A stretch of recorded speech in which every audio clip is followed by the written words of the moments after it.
I'm a big fan of card games, right? It all started when I was a young lad. My brothers and I would wake up early in the morning to watch Yu-Gi-Oh! And then we would make the cards ourselves on pieces of paper and cardboard. I'm also a big fan of roguelikes. I played the original Flash Isaac and, yeah, I'm not gonna do this whole intro again. My second video ever on this channel was an opinion piece where I took a look at 4 big roguelike deck builders and discussed my feelings on the genre as a whole, eventually coming to the conclusion that while they were fun at times, I don't think they worked well on a fundamental level. That was pretty much 1 whole year ago. See, after the production of that video, I felt content to move on and never think about deck builders again. But it just so happens that a certain poker roguelike would release that would lead me down a path of righteous redemption. A game so good that it got me to open my eyes and rethink my feelings on the genre as a whole. So, in honor of the 1-year anniversary of this channel, I wanted to talk about another 4 roguelike deck builders.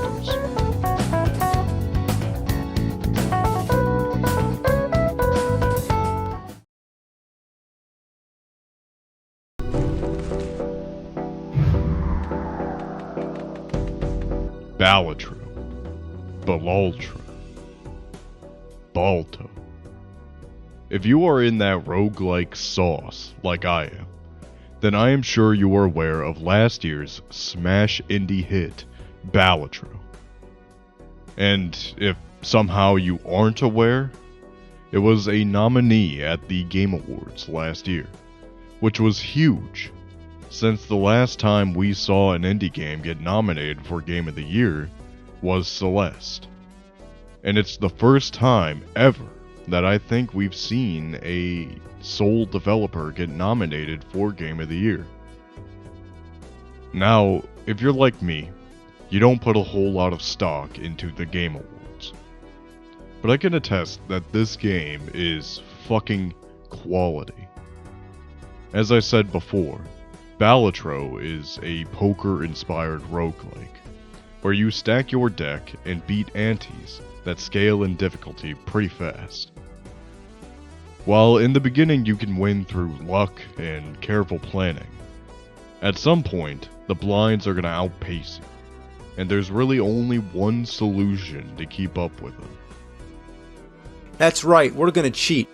The only way to win is to stack the deck in your favor, and assemble a group of synergistic jokers to keep ahead of the blind's exponential scaling. The thing I love most about Balatro, and the reason why I think it is super popular, is the ease of access and simplicity it has compared to other roguelikes, especially in the deck builder subgenre.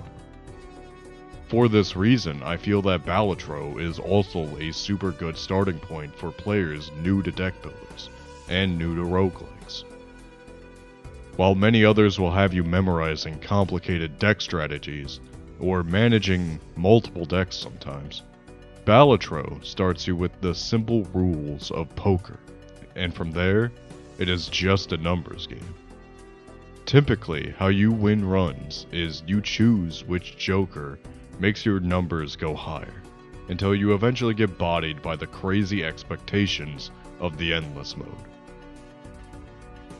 While this game is pretty easy to get a handle on, and the gameplay is endlessly addicting, just like drunk driving, I do have one major complaint about the game. When it comes to roguelikes, I always prefer it when skill plays a larger role than luck does. I know sometimes you just can't avoid it. When it comes to procedural generation and random loot drops, there's always a chance that you will just get completely fucked over by the system. This seems to be especially more common in deck builders, as sometimes you really just can't get a good engine going, or any decent relics, causing you to just end up dead in the water. Balatro seems to be the fucking Murphy's Law of deck builders.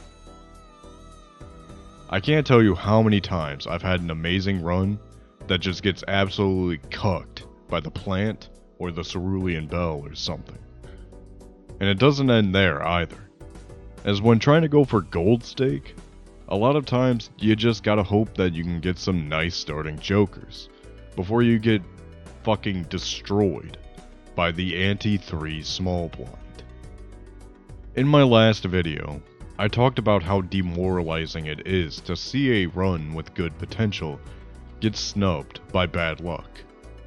And unfortunately, that is very common when it comes to Balatro. It's always easy to get back on your feet though, as the runs in Balatro are supremely short, usually consisting of around 20 to 30 minutes to complete a full one. It is very easy to just boot up a game, jump in, and jump out.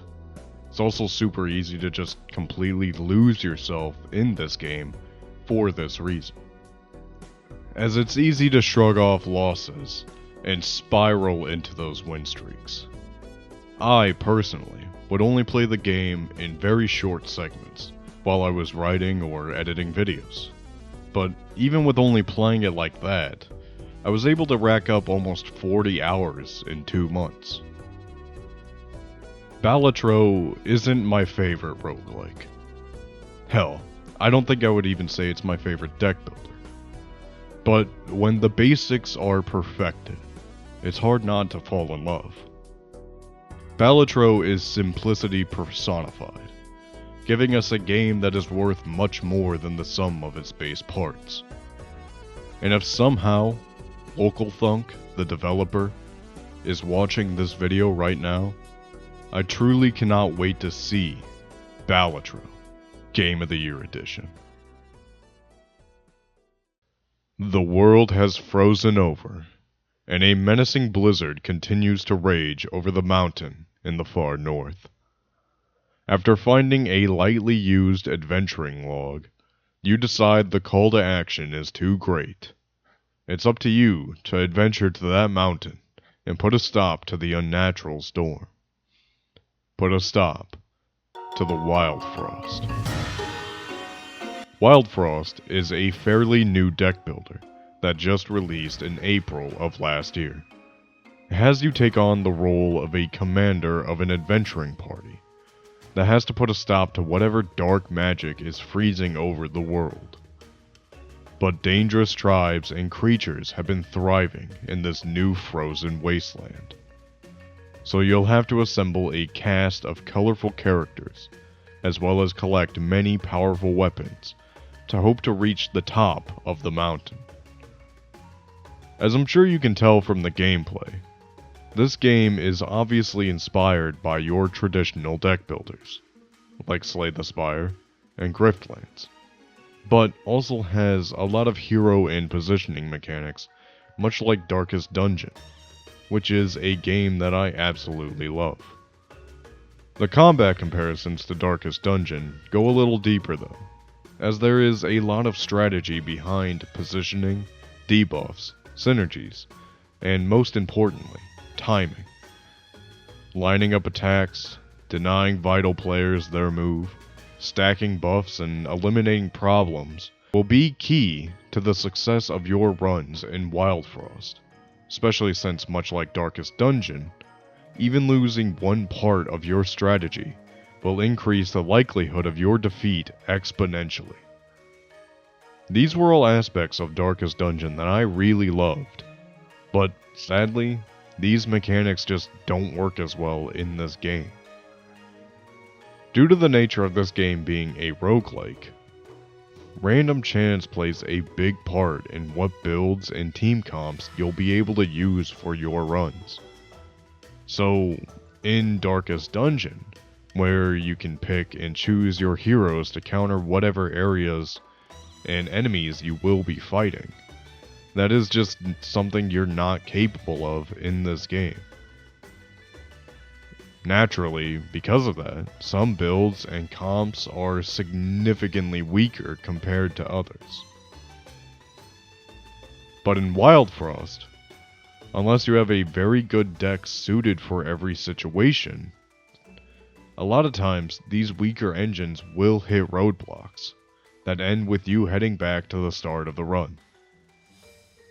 So at the end, it's very, very difficult, sometimes, to take these weaker decks all the way to the end. And because of a certain gimmick at the end of your runs, winning is almost a downright Herculean feat, depending on how your last run went. I'm going to be talking about a minor spoiler here, but if you weren't aware, the previous crew you won with will become the final boss of your next run. Now, admittedly, every single time I see a game do this, I do think it is a cool mechanic and a novel idea. But oftentimes, I end up feeling like it wasn't really well thought out. Once you beat the game with one really good build, from then on you are almost stuck in this negative feedback loop of constantly needing a better build to beat the previous one, instead of being able to experiment and try out the wacky builds that this game can provide. You're constantly stuck looking for one build that can counter your last one. This is only compounded by what I was talking about earlier, and just the sad reality is that while this game has many different fun builds you can try out, ultimately, it feels like most of the game's builds aren't that feasible, especially with how unbalanced things tend to get near the end of the run. However, this game is very interesting, and puts a lot of fun and engaging ideas onto the table. So if you can look past those hefty loss streaks you'll go on sometimes, I do believe this game is still worth checking out, especially if you have Xbox Game Pass. Moving on to the strangest and furthest deviation of the roguelike deck builder genre I will be showcasing in this video, Roots of Yggdrasil. This roguelite deck builder, city builder combo pack just released in September of last year. It has you commanding the last functioning ship of Viking warriors, trying to navigate the 9 realms after the prophesized end of days, called Ragnarok. There is one sanctuary left untouched in this choking fog, a soul island which can allow them to rebuild and attempt to discover a way to stop this apocalypse. As I said earlier, this game incorporates deck building and city building elements to its gameplay. You have to assemble a deck of cards representing the buildings in your settlement, and every turn you draw those buildings and can place them down using your store of supplies that persist through your turns. These buildings in turn provide you with more supplies, military might, or ether magic. Military might can then be used to expand the map, attack threats, or place certain spells. And ether, on the other hand, gets far less generation sources than supplies or might, but will enable you to cast the majority of your spells that tend to give extreme bonuses, like speeding up map expansion or building buildings for free. To be honest, the game doesn't do that good of a job of explaining this, but since it is a very simple system, it is very easy to get a grasp on it and learn it well in your first few runs. So, I don't really know how to make the transition here, but I'm just gonna jump into it and not beat around the bush. This game isn't really all that good, and I have several issues with it. My primary issue is the run length in these games. The runs in this game tend to last around 45 minutes, which is pretty standard for your average roguelike, but this isn't your average roguelite. Along with being a deck builder, this is also a city builder, and as a man who has had experience with playing the odd city builder here and there, I know a thing or two about the genre. And in my opinion, The fun that you get from city builders is 1. Figuring out the logistics of how to make things as efficient as possible in your city, and 2. Watching your city start small and turn into this sprawling metropolis. While you do get a little bit of that in Roots of Yggdrasil, you only really have about 10 turns on a map before the deadly fog starts coming to eat you and your buildings. This kind of ruins all the fun you get from this being a city builder, in my opinion. Because there's not really any logistics to figure out, nor do you really get to see this city grow into anything meaningful. But it just tends to get worse when it comes to the deck building. Because since you have so little turns to do what you need to do in each stage, the majority of the decks in the game revolve around just placing as many resource generators as fast as possible.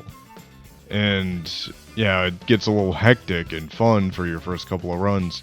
It gets stale fast because there really is no depth of strategy in this game. All in all, I don't think this game is bad per se, it's just kinda mediocre.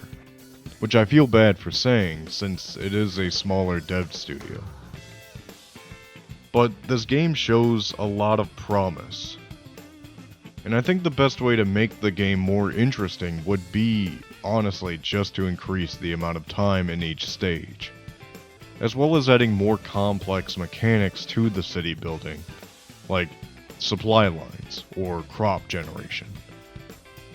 Maybe make it so that you have to manage 2 decks. One for the buildings, and one for the spells. This game has a lot of potential, but at the moment, it's just got some issues to clear up. Well, I think it's finally time I came full circle with this video. In the original video, I talked about probably the best roguelike deck builder, and used it to explain my reasoning on why the genre doesn't really work well on a fundamental level. That game, of course, was Slay the Spire. And looking back, it's funny to see how much of a fucking idiot I was, as this game is not just one of the best deck builders out there, it's just flat out one of the best roguelikes out there. It's definitely become one of my favorites, and I find myself returning to it pretty frequently. Now, I'm not going to be talking all that in depth about the gameplay again, as I had already done that in my last video. But instead, I kind of want to go through and talk about some of the points that I had brought up in my previous video and discuss why my opinions have changed. There was a lot about this game that I just flat out didn't understand in my last video. And honestly, I'm a bit embarrassed to say this, but despite the fact that I had played the game for 16 hours when I made the video, I had failed to notice the glaring skip reward button at the bottom of the screen. This meant that I was finishing runs with around 30 or 40 cards in the deck, and it was just needlessly making the game significantly harder, and just led to me losing a lot of my runs. This alone wasn't the thing that got me to start loving the game and the genre though. The decks in this game have a wonderful amount of depth and variety, while also not being too hard to assemble. This creates a sort of grab bag of different playstyles that allow you to play something new and something different almost every time you start a run. In the past, I saw this as a bad thing. But as I played more of these games, and got over my issues with losing my deck every run, it reminded me of the times that I would randomly buy Yu-Gi-Oh! Structure decks, and then spend the night learning and playing these decks with my brothers or friends. Honestly, that nostalgia is a big reason why I started to love this genre. When it comes to Slay the Spire, this game is as classic as it gets. There's no gimmicks, no frills, no bloat, and absolutely no bitches. Makes sense, since this game is the original. Most roguelike deck builders you'll see coming out are inspired by the framework that this game put down. So the only question that I have is how the hell Slay the Spire 2 is going to be able to stack up against this roguelike titan.